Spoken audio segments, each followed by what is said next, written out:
नमस्कार, मैं डॉक्टर दिवाकर महोबिया, सहायक प्राध्यापक दर्शन शास्त्र विभाग, श्री अटल बिहारी वाजपेयी शासकीय कला एवं वाणिज्य महाविद्यालय, इंदौर से हूँ।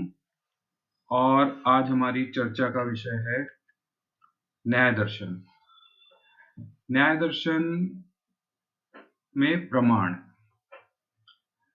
वस्तुतः हम देखेंगे कि न्याय दर्शन भारतीय दर्शन के अंतर्गत प्रमाण शास्त्र के रूप में भी स्वीकार किया जाता है, क्योंकि प्रमा की प्राप्ति के लिए जिन प्रमाणों की बात की गई है, उसमें न्याय दर्शन के अंतर्गत प्रमाणों की बहुत अच्छी व्याख्या है और विस्तार से चर्चा की गई है।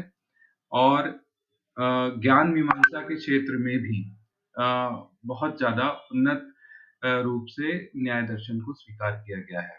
भारतीय दर्शन में न्याय दर्शन का सबसे महत्वपूर्ण योगदान भी यही माना गया है कि इन्होंने प्रमाण मीमांसा के विषय में गहरी और गहन चिंतन किया और चर्चा की, क्योंकि इनके द्वारा तर्कशास्त्र और कार्यप्रणाली का व्यवस्थित विकास संभव हो पाया।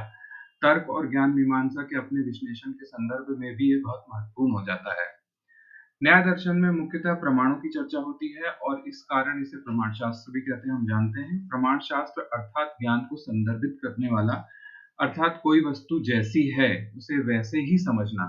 उदाहरण के लिए अगर देखें कि अगर किसी रस्सी को रस्सी ही समझा जाए तो वो यथार्थ ज्ञान है, लेकिन अगर किसी रस्सी को सांप समझा जाए तो वो यथार्थ ज्ञान नहीं है।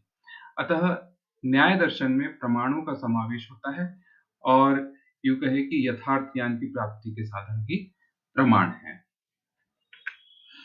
न्याय दर्शन के अनुसार किसी घटना या वस्तु की सही पहचान करने के लिए प्रमाण के 4 प्रकार हैं, जो कि इस प्रकार हैं। प्रमाण के रूप में या प्रमाणों की कुल 4 संख्या को न्याय दर्शन ने स्वीकार किया है। उसमें पहला है प्रत्यक्ष प्रमाण, दूसरा है अनुमान प्रमाण, तीसरा है उपमान प्रमाण और चौथा है शब्द प्रमाण। तो आइए देखते हैं प्रत्यक्ष प्रमाण क्या है। प्रत्यक्ष प्रमाण प्रमाण की एक ऐसी विधि है जो प्रत्यक्ष रूप से सामने मौजूद हो।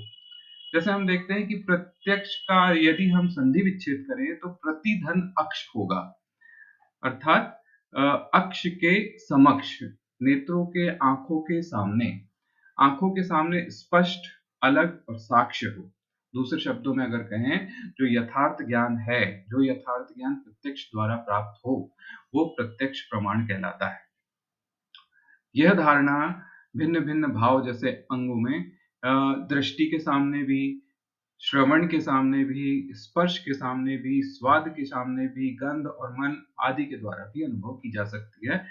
कुल मिला के बात इतनी है कि हमारे इंद्रियों के माध्यम से जो हमें ज्ञान प्राप्त होगा, उसे हम प्रत्यक्ष प्रमाण के माध्यम से प्राप्त ज्ञान की श्रेणी में रखेंगे। दूसरा आता है अनुमान। अनुमान का भी अगर हम संधि विच्छेद करें तो अनुधनमान होगा। अनुधनमान का मतलब प्रत्यक्ष के बाद का ज्ञान। जैसे हमें पहले प्रत्यक्ष होगा, उसके बाद ही हमें जो ज्ञान प्राप्त होगा, हम उसे अनुमान कहेंगे।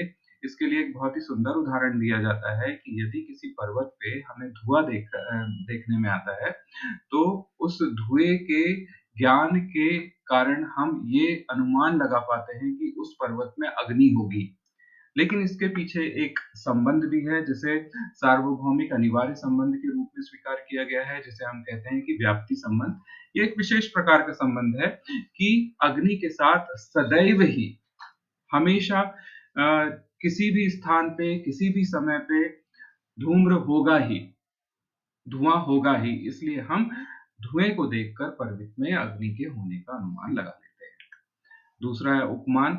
उपमान से आशय है कि हमें ऐसे ज्ञान को स्वीकार करना है जो हम किसी की उपमा के माध्यम से स्वीकार करें। यदि मान लीजिए कि जंगल में हमें कोई गाय दिखती है, तो हमें सिर्फ इस आधार पे उसका गाय होने का, नील गाय होने, कोई नील गाय जंगल में दिखती है, तो हमें सिर्फ इस आधार पे उसका ज्ञान प्राप्त होगा कि पूर्व में किसी आप्त पुरुष ने हमें बताया था कि गाय के समान दिखने वाला पशु यदि जंगल में दिखे तो वह नील गाय के रूप में स्वीकार किया जाएगा। तो जैसे हम जिस ज्ञान को पहले से जानते हैं, उससे तुलना करने पर जो हमें उसके समक्ष या उसके समीप दिखेगा, हम उसे उपमा के आधार पर प्राप्त किया हुआ ज्ञान मानेंगे। फिर है शब्द ज्ञान। शब्द के माध्यम से प्राप्त ज्ञान का मतलब है कि अ, ये एक तरह का गवाही का तरीका है, अर्थात कथित अप्रमाणित वस्तुओं का ज्ञान जो आधिकारिक स्रोतों के बयान जैसे वेद, संत, ऋषियों या आप्त पुरुषों से उत्पन्न होता है, उसे हम शब्द ज्ञान के रूप में, शब्द प्रमाण के रूप में स्वीकार करते हैं। ज्ञान के इस स्रोत की पश्चिम विद्वानों ने काफी आलोचना भी की। उनके अनुसार वेदों के अधिकार की पूरी स्वीकृति उचित तर्क विकास में एक सीमित कारक और बाधा है। धन्यवाद।